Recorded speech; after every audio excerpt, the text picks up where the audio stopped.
என்னடி இது? என்ன இது? இதான் உங்க ஊர்ல தீபாவளி பண்டா? தீபாவளி பண்டு போடாதீன்னு போன வருஷமா உங்க கூட சொல்ல நானு கேட்டா தானே? இல்லைங்க 60 பொருள் வருதுங்க, காசு மிச்சம் பண்ணலாம். எங்க மாசம் 1000 ரூபாய் கட்டிக்கிறேன், மொத்தம் 12,000 ஆகுது. 12,000 பொருளை கம்மி. சரி முதல்ல இதை படி. எங்க அது உன் பண்டு சீட்டில் இருக்கிற பொருளுங்கெல்லாம் கத்த குத்துக்கிறாங்களான்னு செக் பண்றேன். படியே.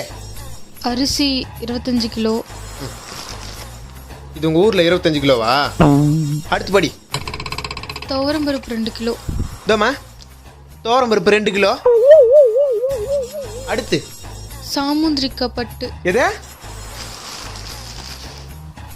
இது உனக்கு சாமுந்திரிக்காய் பட்டு கிழவிங்க கட்டுற மாதிரி இது. இது என்னமோ உனக்கு ஏத்த மாதிரி கரெக்டா தான் குத்துக்கிறான். அடுத்து படி. பெரிய பட்டாசு பாக்ஸ் 1. ஐயோ தோமா, நீ சொன்ன பெரிய பட்டாசு பாக்ஸ் இந்தா தலைமையில வச்சுக்கினேன். ஓமா விட்டு ஓடு. இப்போ எதுக்கு இப்படி பேசுறீங்க? விலைவாசி கூட தான் ஏறிட்டு இருக்கலாம். பிபி ஏறுது எனக்கு. உன் பித்தம் பூச்ச மூளையால என் துண்டெல்லாம் தத்தமாவுது. எவகிட்ட நீ பண்டு போட்ட? பக்கத்து ஏரியா கோமதி அக்கா.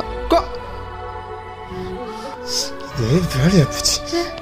எதுக்கு இவ்வளோ டென்ஷன் ஆகுறாரு? சரி ஏதாவது காமெடி பண்ணுவோம். ஏங்க நயன்தாராவுக்கு விக்னேஷ் சிவனுக்கும் 2 குழந்தையாங்க. செருப்பு பிஞ்சிரும். ஒண்ணுதான் குறைச்சினீங்க.